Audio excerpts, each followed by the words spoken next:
The silence had been Marcus Ashford's only companion for so long, he forgot when it started, until the day he came back for his phone and heard something that stopped his heart. Marcus Ashford had perfected the art of living without feeling anything at all. At 38 years old, his life moved with the precision of an expensive Swiss watch, each moment calculated down to the smallest detail, each decision measured against profit margins and strategic outcomes that would shape the financial future of entire industries across multiple continents. He had built an empire worth billions of dollars through sheer force of will and relentless determination that never wavered even in the darkest moments of economic uncertainty, systematically crushed competitors who dared challenge his dominance in any marketplace he chose to enter, and earned a well-deserved reputation as the most ruthless and brilliant businessman operating anywhere on the entire east coast of the United States. What he had not built during all those years of relentless achievement, what he had systematically destroyed over time through careful emotional amputation and deliberate isolation from anyone who might have cared about him, was any capacity whatsoever for genuine human connection with another living soul who might have helped fill the growing void inside his chest that seemed to expand with each passing year. His mansion in Greenwich, Connecticut, stood as a magnificent monument to both his extraordinary success and his profound isolation from the rest of humanity. The estate sprawled across 12,000 square feet of pristine Italian marble floors that had been imported at enormous expense from the finest quarries near Carrara in Tuscany, crystal chandeliers that had been carefully transported from artisan workshops in Venice by specialized handlers, and custom furniture crafted by master artisans that cost more than most hard-working families earned in an entire lifetime of labor. The walls throughout every room of the vast mansion were adorned with abstract paintings, purchased not because they moved him emotionally or spoke to his soul in any meaningful way, but because his highly paid interior decorator had repeatedly assured him they were excellent long-term investments that would appreciate significantly in value over the coming decades. There were no family photographs displayed anywhere in the entire sprawling house, no personal mementos, tucked into corners or displayed on shelves, nothing whatsoever that suggested a human being with a past and hopes and dreams actually lived within these pristine museum-like walls that echoed with emptiness whenever he walked through them alone at night. Every single morning, without exception, followed exactly the same meticulous ritual, without any variation whatsoever, regardless of what day of the week it happened to be. Marcus would descend the grand sweeping staircase at precisely 6:15 in the morning, his charcoal gray custom-tailored suit pressed to absolute perfection by household staff he rarely acknowledged with more than a curt nod, his imported silk tie knotted with military precision that would have impressed even the most demanding drill sergeant, his posture rigid as a soldier standing at full attention before a commanding officer. His handmade Italian leather shoes, polished to a mirror shined by someone whose name he had never bothered to learn despite their years of service, would click against the cold marble floors with a rhythmic precision that echoed through the empty halls, the only sound breaking the cathedral-like silence of a house that felt more like an elaborate mausoleum than a home where someone actually lived and breathed. Dorothy Miller had worked as his head housekeeper for nearly 8 long years, arriving every morning before dawn to ensure everything in the vast mansion met his exacting standards, and in all that considerable time spanning thousands of days, she had never once seen him genuinely smile with anything approaching real joy or authentic happiness that reached his eyes.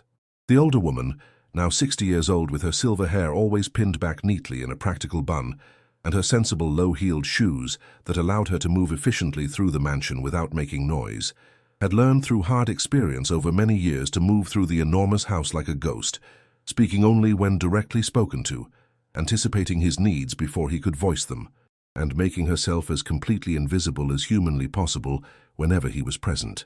"Good morning, Mr. Ashford," she would say each and every day without fail, her voice barely rising above a respectful whisper as she carefully placed his black coffee in its designated spot on the polished mahogany dining room table that could seat 14 guests, but somehow never did. The coffee was always prepared exactly the same precise way without any variation. No sugar, no cream, brewed to exactly 180 degrees Fahrenheit using beans imported from Colombia, not a single degree more or less than his specifications required. He demanded absolute perfection in every single thing that surrounded him, and Dorothy had learned that any failure to meet his exacting standards resulted in a silence so cold and cutting it could freeze the very soul.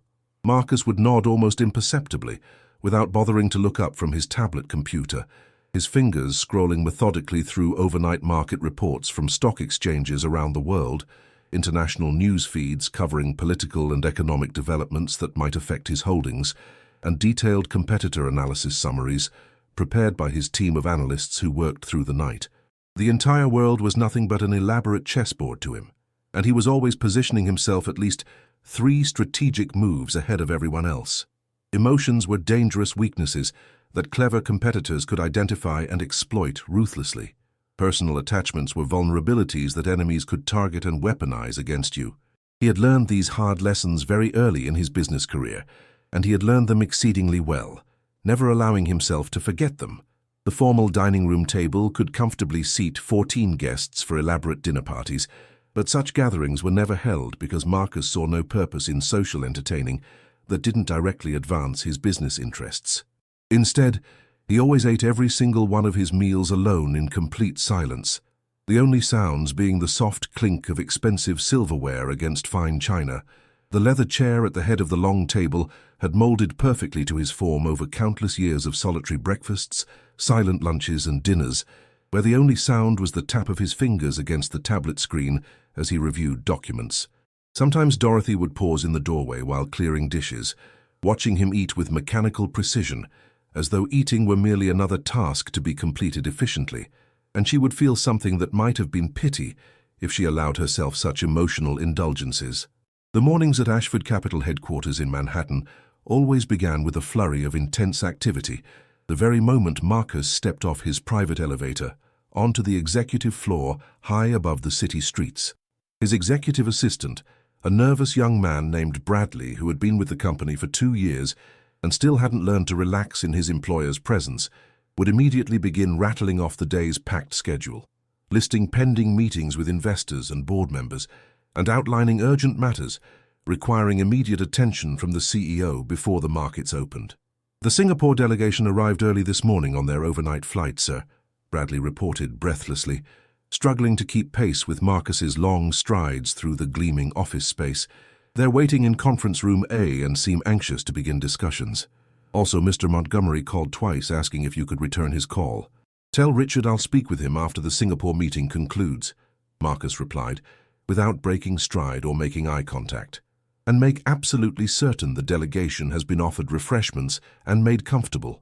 I want them feeling slightly indebted before negotiations begin." The offices of Ashford Capital occupied the top 3 floors of one of Manhattan's most impressive skyscrapers, a soaring tower of glass and steel that served as a testament to his complete financial dominance over the investment industry. From his expansive corner office with floor-to-ceiling windows offering panoramic views of the city, Marcus could look down upon the great city that he had systematically conquered, watching the tiny figures of ordinary people scurrying through their ordinary lives on the streets far below. He felt absolutely no connection to any of them, no sense of kinship with their mundane struggles and modest dreams. They were merely variables in equations, consumers in markets, data points in spreadsheets. "Marcus, the quarterly projections are exceeding all expectations once again," Richard Montgomery announced, as he strode into his office with the easy confidence of someone who had earned the right to use first names. They had been close since their Harvard Business School days more than 15 years ago, though Marcus would have bristled at the word friend. Richard was more accurately described as a trusted business partner, an ally whose loyalty had been proven over 2 decades of building their empire together. "I reviewed the numbers this morning," Marcus replied without looking up from his computer screen. "The Asian markets are showing interesting movement patterns. I want a complete analysis on my desk by end of business day." Richard settled into one of the expensive leather chairs facing Marcus's desk, studying his old friend with eyes that had learned to read between the lines of his stoic expressions. "You know, it wouldn't kill you to celebrate occasionally. We just successfully closed the biggest deal in company history. Celebration is for people who have reached their final destination. I'm still climbing." "Climbing toward what exactly? What's waiting at the top?" The uncomfortable question hung in the air between them, unanswered and unwelcome. Richard had asked variations of this question many times over the years, and he had never received anything resembling a satisfactory response that explained what Marcus was actually pursuing beyond the next deal, the next acquisition, the next victory. Victoria Ashworth appeared in the doorway, her designer suit perfectly tailored to her athletic frame, her artfully styled blonde hair falling in calculated waves that probably cost more than most people's monthly rent. At 36, she was the youngest partner at Ashford Capital, having risen through brilliance and strategic maneuvering that Marcus couldn't help but professionally admire. "The Singapore delegation is getting restless," she announced, green eyes lingering on Marcus. "They seem eager to finalize terms today." Marcus rose, buttoning his jacket with a practiced motion. "Let them wait 15 minutes longer. Eagerness is always a negotiating weakness." As he walked past Victoria toward the door, she fell into step beside him, close enough that her French perfume filled the space between them. Over the past year, her romantic interest had become increasingly difficult to ignore. She found reasons to be in his office, suggested dinners to discuss strategy, touched his arm in meetings.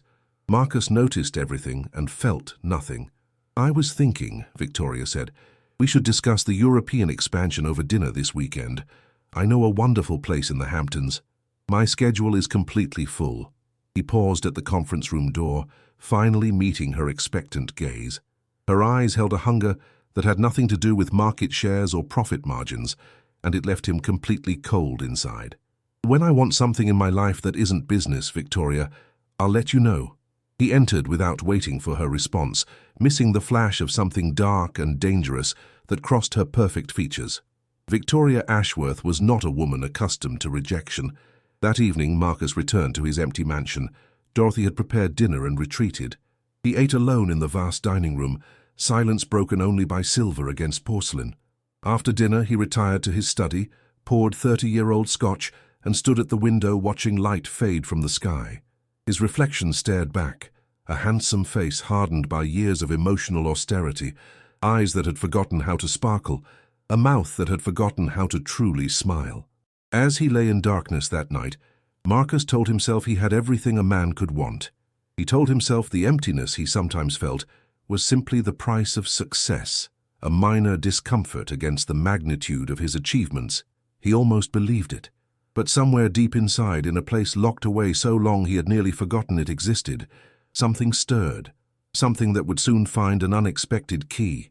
3 weeks had passed since Marcus first noticed something subtly different about his household, though he couldn't quite identify precisely what had changed in his carefully controlled environment that had remained exactly the same for so many years that any variation should have been immediately obvious to someone as observant as he was. It was an elusive sensation that nagged persistently at the edges of his consciousness, like a melody half-remembered from childhood, a sense that the mansion's oppressive silence had somehow softened around the edges, that the very air itself felt lighter and more breathable when he walked through certain rooms at certain times of day. He dismissed the peculiar feeling as simple fatigue from the exhausting Singapore negotiations, which had stretched into marathon sessions of intense strategic warfare across multiple time zones that left even his formidable stamina depleted. Dorothy had mentioned something in passing about hiring additional help, a young woman to assist with the cleaning and various household tasks that had become too much for one person to handle in such a large estate, given her advancing age and the physical demands of maintaining 12,000 square feet of pristine living space to the exacting standards he demanded. Marcus had approved the expense without any real interest in the details, barely registering the information beyond noting it as a minor operational matter that didn't require his attention. Household staff were entirely Dorothy's domain to manage as she saw fit. He cared only that his home functioned with the same flawless precision as his business empire, nothing more and nothing less than absolute perfection in all things that surrounded him. But lately, he had caught himself pausing at unexpected moments throughout the day when he was home, which had become more frequent recently for reasons he hadn't examined too closely. A faint sound of humming would drift from some distant room of the house, carrying a melody he didn't recognize, but that somehow stirred something long dormant in his chest, like embers buried under ash for many years that should have been cold, but somehow weren't quite dead. The scent of fresh flowers would reach him unexpectedly, something alive and vibrant in a house that usually smelled only of furniture polish and the staleness of unlived-in spaces. Once he could have sworn he heard genuine laughter, actual spontaneous laughter filled with joy, echoing through the hallways, though it stopped instantly when his footsteps announced his presence in the corridor. It was deeply perturbing to his sense of order and control that he had cultivated so carefully. It was entirely unacceptable in his carefully controlled environment where everything had its proper place, and he was firmly determined to identify the source and put a stop to it. It was a Tuesday morning when everything in Marcus Ashford's carefully controlled world changed forever, though he had no way of knowing that when he woke that day. Marcus had left for work at his usual precise time, his mind already calculating the day's challenges as his driver navigated toward Manhattan through the early morning traffic. They were approximately 20 minutes into the commute when he reached automatically for his phone to review his schedule and found his jacket pocket unexpectedly empty. "Turn the car around immediately," he instructed the driver, irritation sharpening his normally controlled voice. "I left my phone at the house." "Yes, sir, right away." The drive back felt absolutely interminable, each red light a personal affront against his carefully planned day that was now disrupted by his own carelessness. By the time they pulled into the circular driveway, Marcus was mentally composing harsh words for himself about the importance of maintaining discipline in all things, no matter how small. He strode purposefully through the front door, expecting the familiar oppressive silence to greet him as always. Instead, he heard music. Not the formal classical compositions he sometimes played during solitary dinners for background ambiance, but something entirely different, something vibrant and alive with raw emotion that seemed to pulse through the air like a heartbeat. A guitar melody accompanied by a voice so pure and joyful that Marcus stopped completely in his tracks, his hand still resting on the door handle as his feet refused to move another step. The song was in Spanish, something about hope and gratitude and finding unexpected beauty in the simplest of things that surrounded us every day, if only we had eyes to see them. His first instinct was predictable irritation at this disruption of his ordered world. Someone had violated the sacred silence of his carefully maintained home, but as the music continued washing over him in waves of pure emotion, something strange and unfamiliar happened deep inside his chest. His feet began moving not toward his study where his phone waited, but instead toward the source of that extraordinary, captivating sound that seemed to be calling to something buried deep within him. The living room, a space so formally and expensively decorated that no one ever actually lived in it, had been utterly transformed. Bright sunlight streamed through tall windows that Marcus suddenly realized were usually kept shuttered against the outside world. The crystal vases that normally stood empty now held fresh flowers that seemed to glow with inner light in the morning sunshine.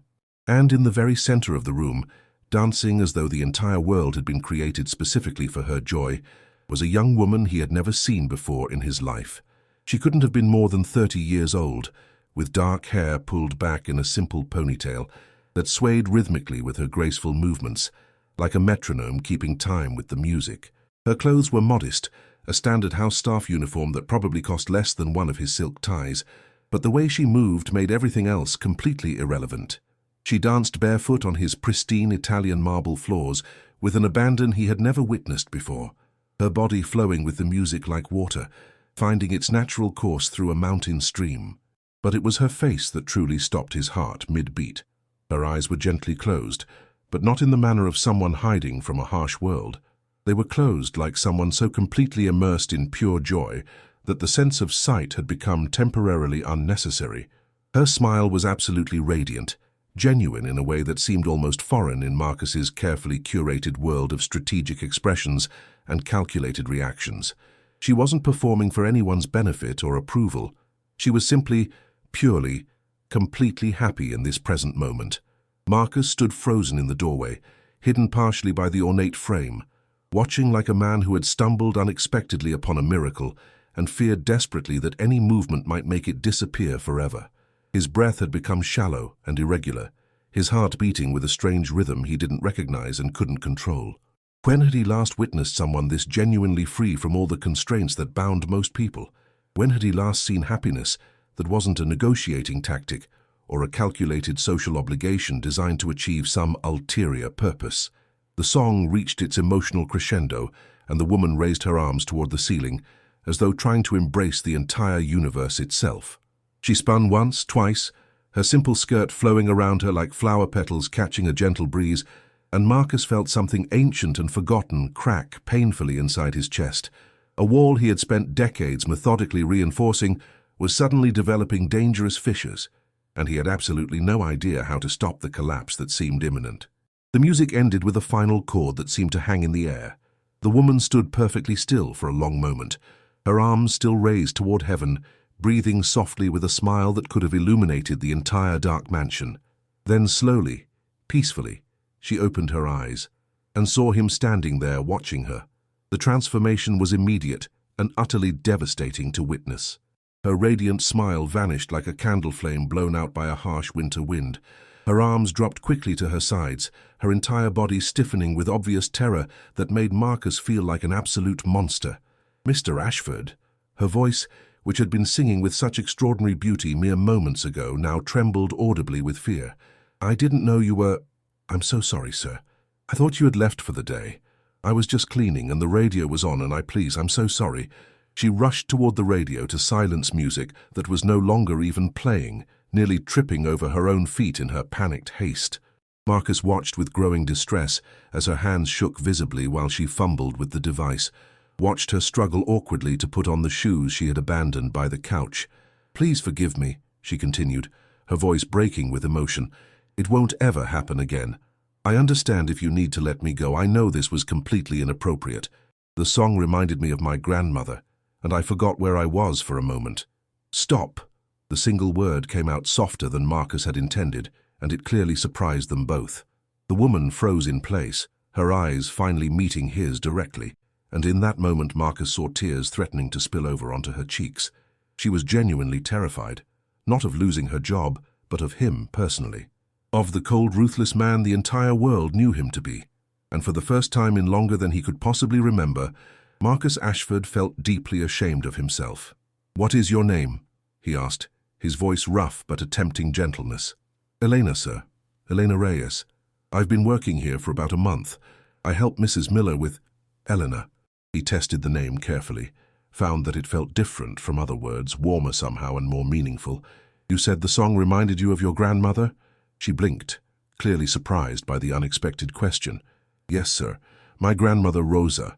She used to sing it when I was little. It's called Esperanza, Hope. She always said that music speaks directly to the heart, without passing through the head first." Marcus took one careful step into the room. Eleanor flinched. He stopped immediately, realizing his mere presence was causing her genuine distress. "Your grandmother sounds like a wise woman." "She is, sir, the wisest person I've ever known."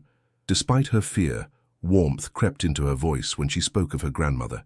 "She says we should find reasons to smile even when life gets hard. That joy isn't something we wait for. It's something we choose every day." For a long moment, Marcus said nothing. He stood in his living room, a room he realized he had barely entered in years, surrounded by expensive things that had never brought him genuine happiness. And before him stood a woman in a simple uniform who possessed more true wealth in her smile than he had accumulated in all his years of ruthless ambition. "In the future," he finally said, "when you need to clean this room, please do it when I'm not home." Eleanor nodded quickly. "Of course, sir, it won't happen again."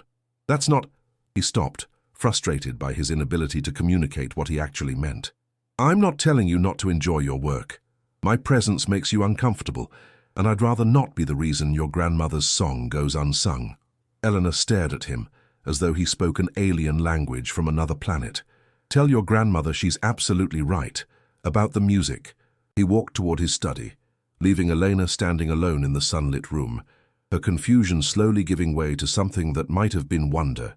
Marcus found his phone on his desk, but instead of rushing back, he stood at his study window.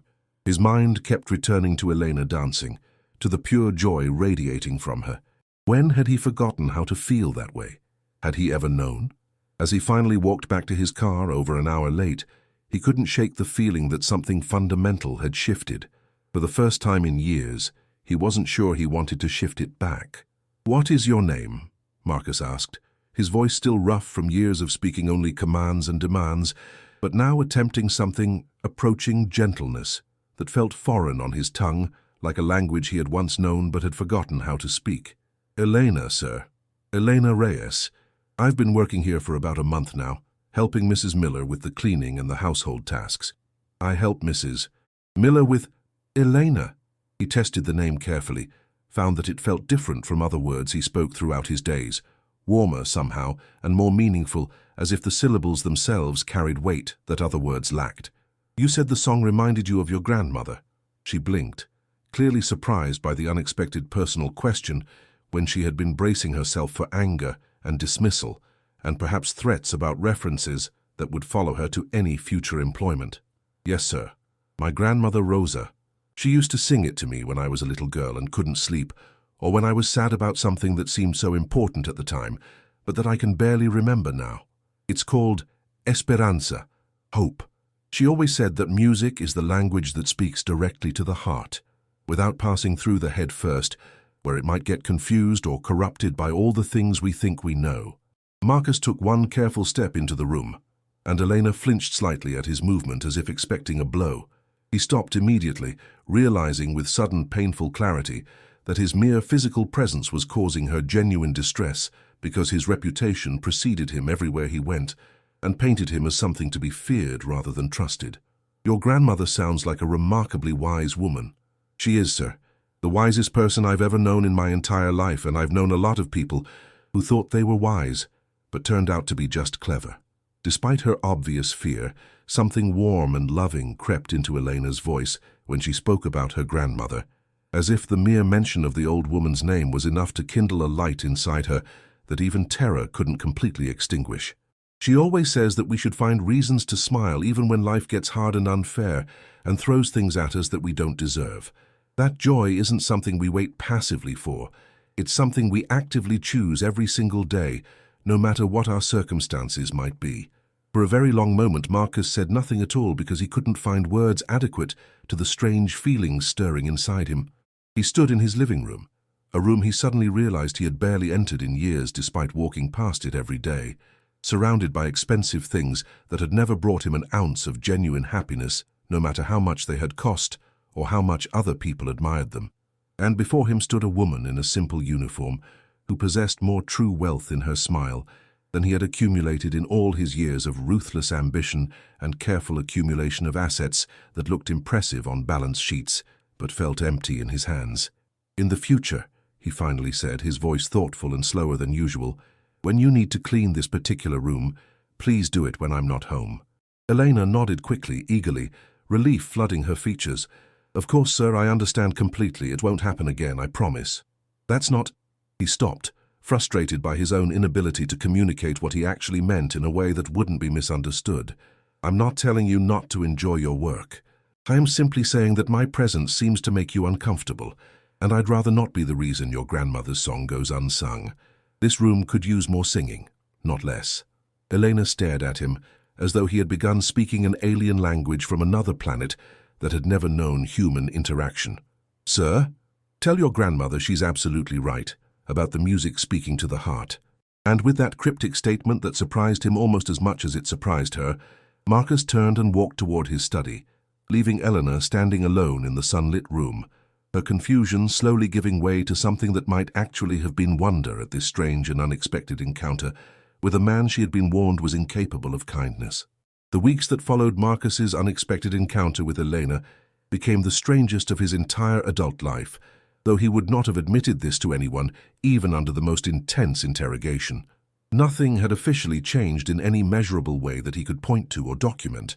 He still woke at exactly the same hour each morning, still wore the same impeccable custom-tailored suits that cost more than most people's monthly salaries, still commanded his vast business empire with the same iron efficiency that had made him legendary in financial circles around the world. Yet something beneath the carefully maintained surface of his existence had begun to stir, like ancient ice beginning to crack over a frozen lake at the first touch of spring warmth that promised change, whether the ice was ready for it or not. He found himself coming home significantly earlier than usual, always armed with reasonable-sounding excuses that fooled absolutely no one, least of all himself when he was honest enough to examine his own motivations. A document he desperately needed to review in quiet solitude, away from the distractions of the office. a strong preference for his home office's peaceful environment that allowed for deeper concentration, the observation that traffic was simply lighter in the late afternoon hours, and he might as well take advantage of it. Each explanation sounded hollow and unconvincing, even as he spoke it aloud to Bradley or Richard, but Dorothy noticed the change with eyes that had grown wise over many years of silent observation in this household, and had learned to see things her employer thought were invisible. Marcus had started leaving his study door standing open when he worked from home, something he had never done before, in all his years living in this mansion that had always valued privacy and separation above all other considerations. He told himself it was simply for better air circulation through the stuffy room that could feel oppressive on warm afternoons, but the truth was both simpler and far more complicated than he was ready to admit even to himself. With the door open, he could hear the sounds of the house coming alive around him in ways he had never noticed before. The soft footsteps of Eleanor moving through the rooms as she went about her work, the occasional melody she hummed when she thought no one was listening, always quieter and more cautious now after their encounter, always more careful not to disturb him, but still present like a thread of music woven through the fabric of his days, and sometimes on rare and precious occasions that he found himself anticipating with an eagerness that would have alarmed him if he had been willing to examine it. Her genuine laugh. She had a son. Marcus discovered this surprising fact on a Saturday afternoon when he was supposed to be in Manhattan for an important charity gala that would have provided excellent networking opportunities, but had cancelled at the last possible moment, claiming a sudden illness that no one who knew him believed for a moment, but that no one dared question either. He was in his study, pretending to read contracts he had already memorized word for word and could have recited in his sleep, when he heard an unfamiliar sound coming from the kitchen, a child's voice raised in the particular tone of complaint that children throughout history have used when confronted with homework they consider pointless. Moving quietly through the house with the practiced stealth of a man who had spent years learning to observe without being observed, Marcus positioned himself strategically where he could observe the kitchen without being seen by its occupants. Eleanor was there, still wearing her work uniform despite it being her day off, because she had come in to help Dorothy with a particularly large task, preparing something at the counter while a boy of about 10 sat at the kitchen table, his homework spread chaotically before him like evidence of a struggle that wasn't going well. The child had his mother's dark hair and something of her gentle expression that Marcus had found so striking that first day in the living room, but there was a sharpness in his young eyes that spoke of intelligence beyond his years and a curiosity about the world that reminded Marcus of someone he used to be a very long time ago, before he had learned that curiosity could be dangerous if it wasn't carefully controlled. "Mom, why do we have to do fractions anyway?" the boy complained, tapping his pencil against the table in a frustrated rhythm that Marcus found oddly endearing rather than annoying. "When am I ever going to use this stuff in real life?" "Lucas, everything we learn becomes a tool we carry with us forever," Eleanor replied, her voice warm with patient maternal love that seemed to flow from her as naturally as breathing. "Maybe you'll need fractions when you're a chef measuring ingredients for recipes that will make people happy, or an architect designing beautiful buildings where families will live and children will grow up, or a millionaire counting all my money someday?"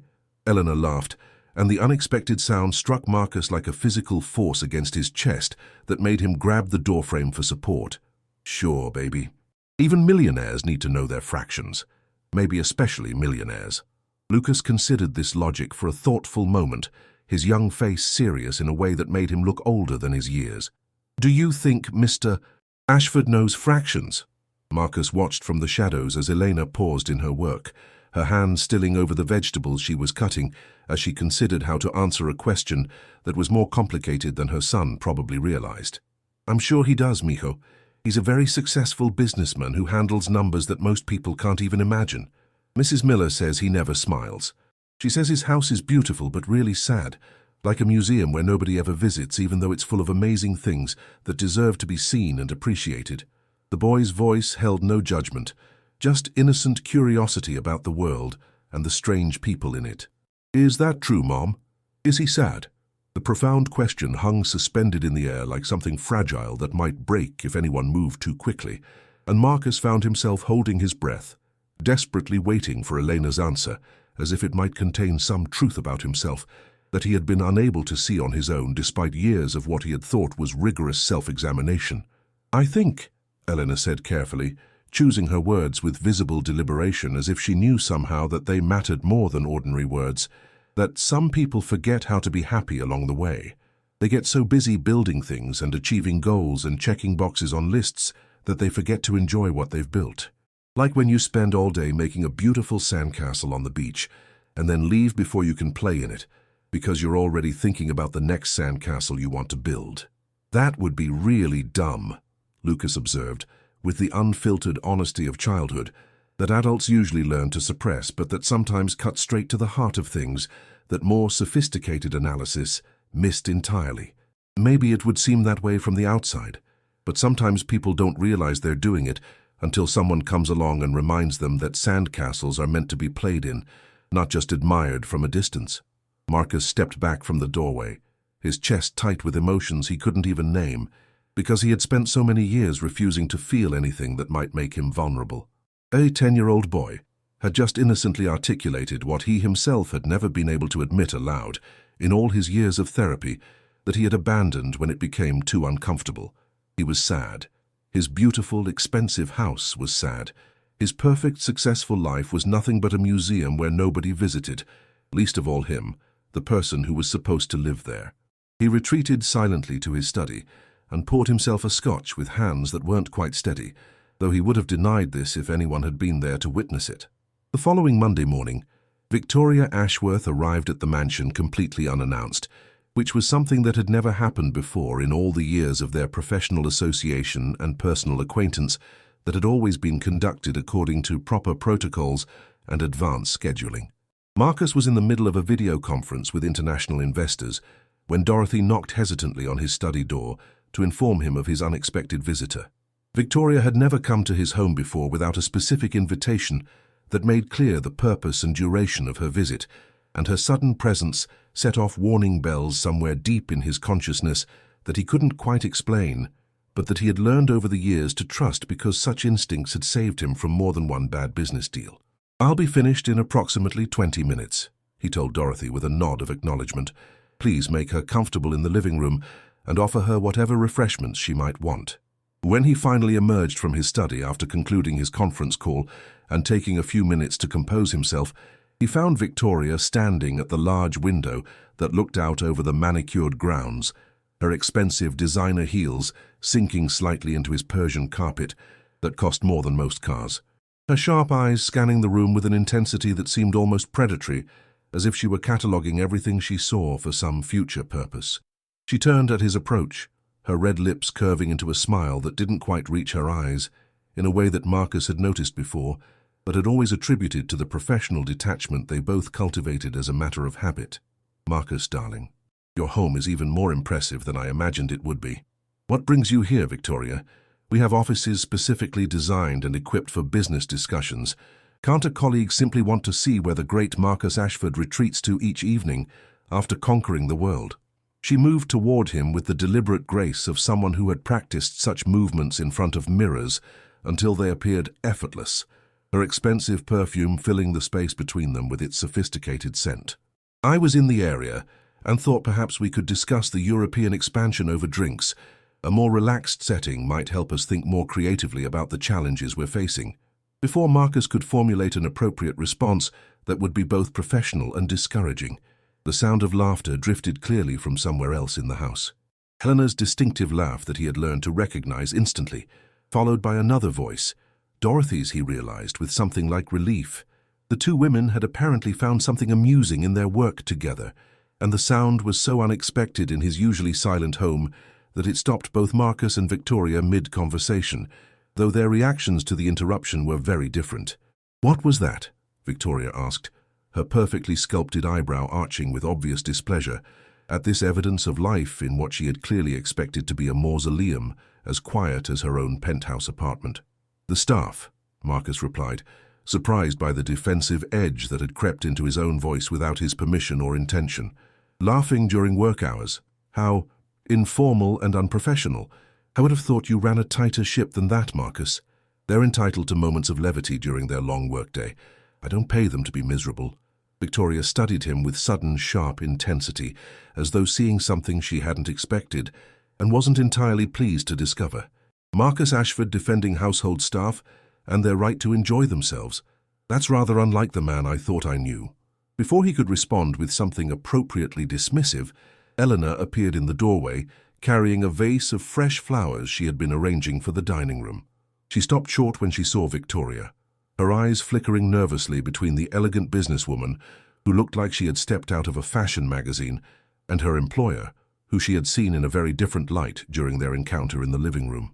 "Excuse me," Elena said quietly, her voice barely above a whisper. "I didn't mean to interrupt anything important." "You're not interrupting," Marcus said, and the quickness and warmth of his response surprised even him in a way that made him realize how much had changed in just a few weeks.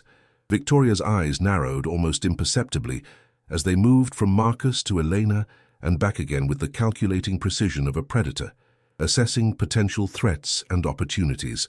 The younger woman was beautiful in a natural, unaffected way that stood in stark contrast to Victoria's calculated elegance and artificial perfection that required hours of professional attention to maintain. And the way Marcus had looked at her, just for that brief, unguarded moment.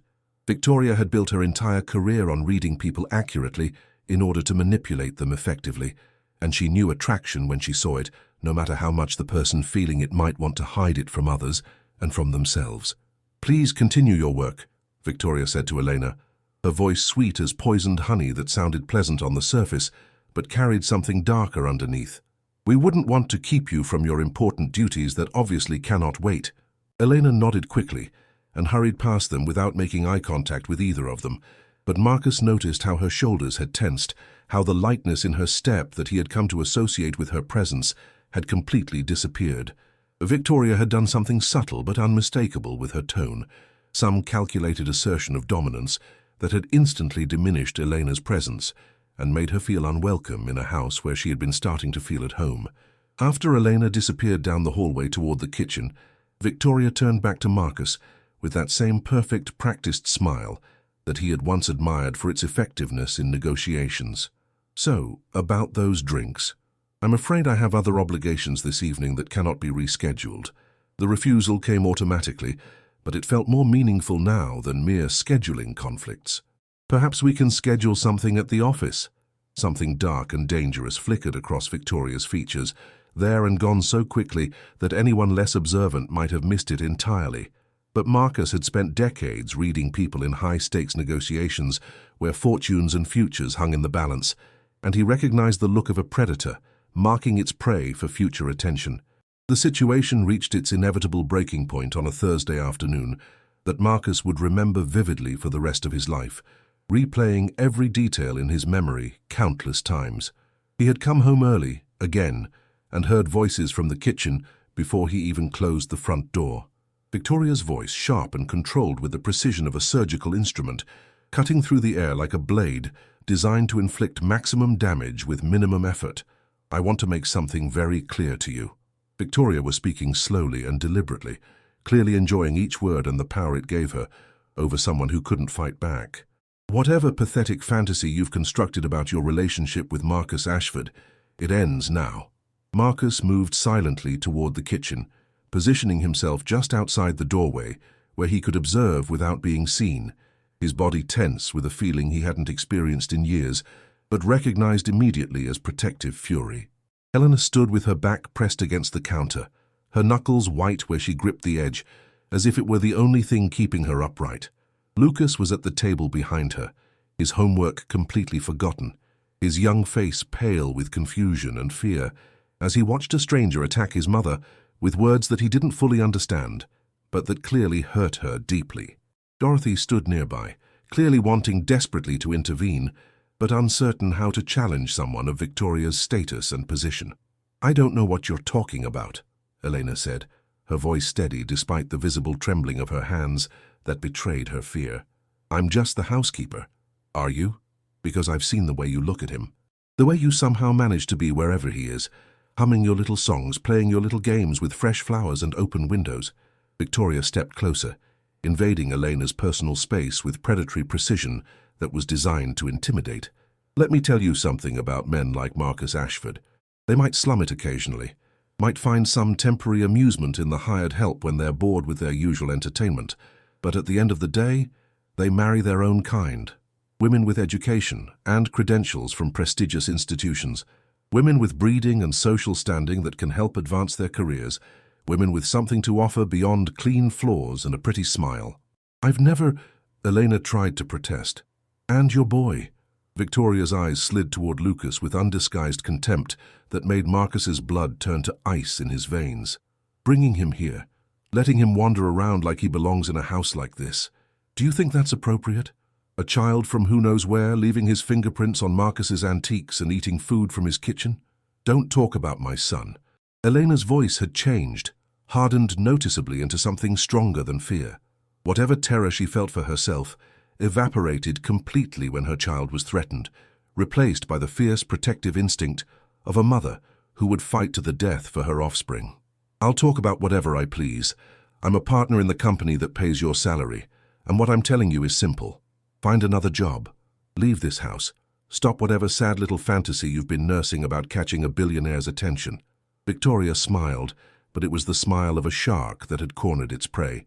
Because if you don't leave voluntarily, I'll make sure you leave anyway, and I'll make sure no respectable household in the entire state will ever hire you again. I have connections everywhere. The silence that followed was absolute. Lucas had tears streaming down his face, though he made no sound because he was trying to be brave for his mother. Eleanor looked like someone who had just been told the sun would never rise again. And Marcus, standing in that doorway with his hands clenched into fists at his sides, felt something ignite in his chest that he hadn't felt in decades, pure, righteous fury that demanded action. Get out of my house. His voice was quiet, barely above a whisper, but it carried a weight of authority and barely contained rage that made everyone in the room freeze instantly.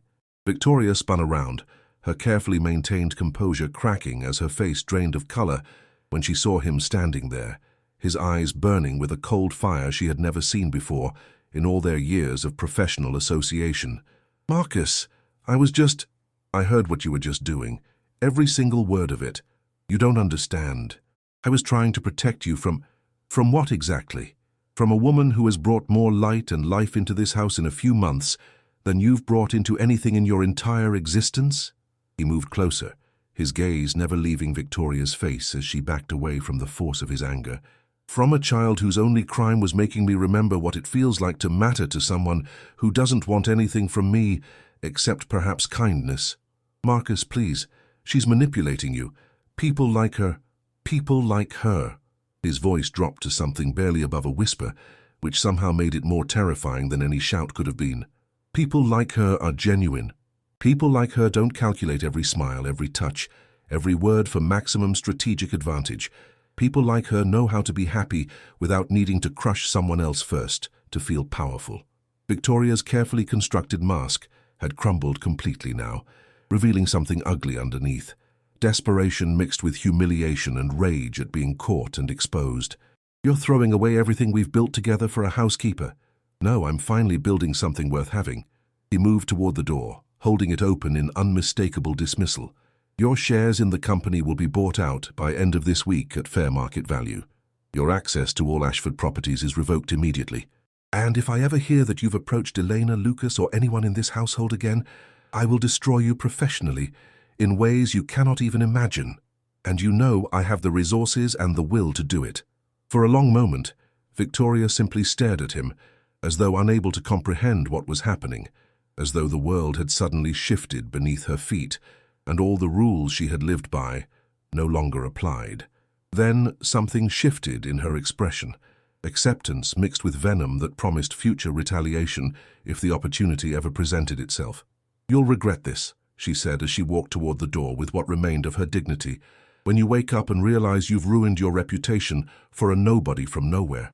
The only thing I regret is not seeing your true nature sooner. After Victoria was gone, leaving behind a trail of expensive perfume and bitter fury, the kitchen fell completely silent except for the soft sound of Dorothy crying quietly, with her hand pressed over her mouth. Lucas had come to stand protectively beside his mother, clutching her hand with the fierce determination of a child who had just seen someone threaten the person he loved most in the world. And Elena was looking at Marcus with an expression that combined disbelief, profound gratitude, and something else.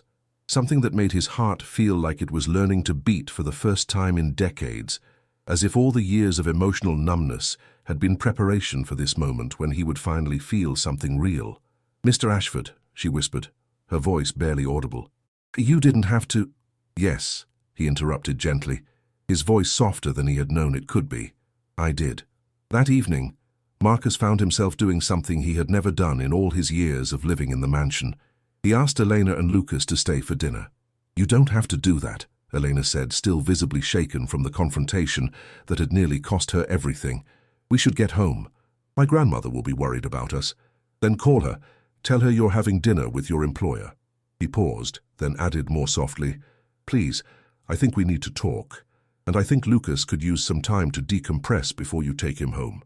It was the mention of Lucas that decided it. The boy had been uncharacteristically quiet since Victoria left, his usual brightness dimmed by what he had witnessed. Elena looked at her son, then at Marcus, and finally nodded. Dinner that night was unlike anything the mansion had ever witnessed in all its years of elegant emptiness. Dorothy, initially flustered by the unprecedented request to set 3 places at the dining table that had always held only one, rose to the occasion with enthusiasm. She prepared comfort food instead of the usual formal meals: roasted chicken with crispy skin, creamy mashed potatoes, fresh bread still warm from the oven, and the aromas that filled the house were warm and welcoming, rather than pretentiously gourmet. Lucas sat across from Marcus, his young eyes still carrying shadows from the afternoon's ugliness, but curiosity gradually winning out over distress as dinner progressed and the atmosphere began to feel almost normal. "Mr. Ashford," the boy asked as they began to eat, "why was that lady so mean to my mum?" Marcus set down his fork, giving the question the serious consideration it deserved, because children deserved honest answers, even when the truth was ugly. Some people, Lucas, feel so empty inside that they try to fill themselves up by making others feel small. They think that if they can make someone else hurt, it will somehow make their own pain go away. That doesn't make any sense. No, it doesn't, because it doesn't work. The only thing that truly fills us up is connection, real connection with people who see us for who we really are and love us anyway, not for what we can do for them. Eleanor was watching him with an expression he couldn't quite read, but that made him want to keep talking, to keep revealing parts of himself he had hidden for so long. "That's very wise, Mr. Ashford. Please, after everything that's happened today, I think you can call me Marcus." Something shifted in the air between them, a barrier falling, a bridge being built across a distance that had seemed insurmountable just hours before. Lucas, with the obliviousness of childhood to adult romantic tension, continued eating while the adults navigated territory neither had expected to explore. "Marcus," Elena said, and the sound of his name in her voice did something strange to his heartbeat that no business success had ever managed to produce. "Why did you defend us? You could have just fired me quietly. It would have been so much simpler for everyone." "Simpler for whom?" "For everyone, for your business, for your reputation." Marcus was quiet for a moment, considering how to articulate something he was only beginning to understand himself. "Do you know what I was thinking when I saw you dancing that first day?"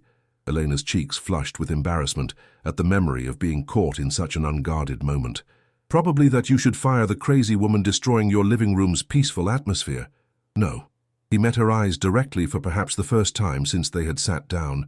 "I was thinking that I had forgotten such joy could exist. I was thinking that somewhere along the way I had lost something essential, something human, and I didn't even know it was gone until I saw it alive in you." Lucas looked up from his mashed potatoes. "Mom's always happy, even when things are hard. She says Abuela Rosa taught her that happiness isn't about what you have, it's about who you are. Your great-grandmother sounds like an extraordinary woman." "She is," Lucas said proudly, his earlier fear forgotten in his enthusiasm to talk about someone he loved. "She makes the best tamales in the whole world. And she knows everything about everything. She says—" He paused, thinking hard to get the words exactly right. "She says that the people who act like they don't need love are usually the ones who need it most." Marcus felt the words land like arrows in a target he didn't know he'd been wearing on his chest all these years. He looked at Elena and saw understanding in her eyes, understanding and something warmer that made him dare to hope. "Lucas," Elena said gently, "why don't you go ask Mrs. Miller if there's any dessert?"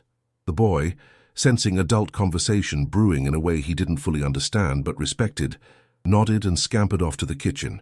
Once they were alone, the silence stretched between Marcus and Elena like a bridge waiting to be crossed by whoever had the courage to take the first step.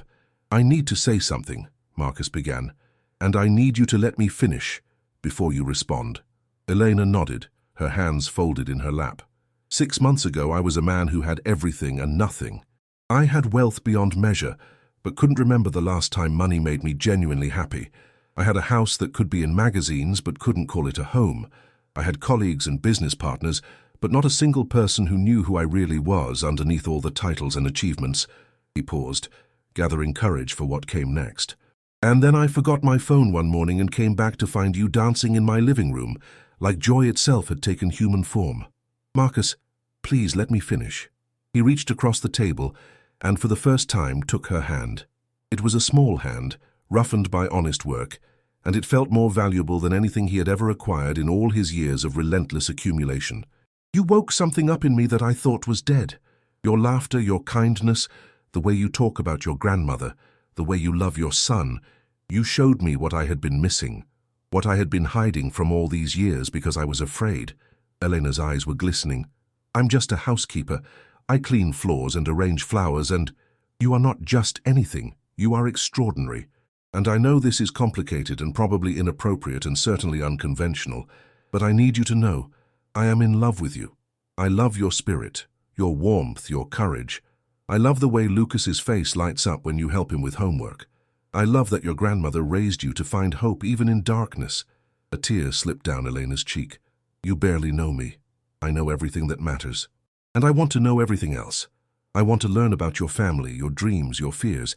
I want to meet Grandmother Rosa and tell her that her wisdom reached someone who desperately needed it. I want to give Lucas a father figure who will help him with homework and teach him that real strength is about protecting the people you love." "What are you saying?" Marcus stood and moved around the table to kneel beside her chair, a position he had never imagined himself in, a posture of vulnerability he would have considered weakness mere months ago. But now he understood.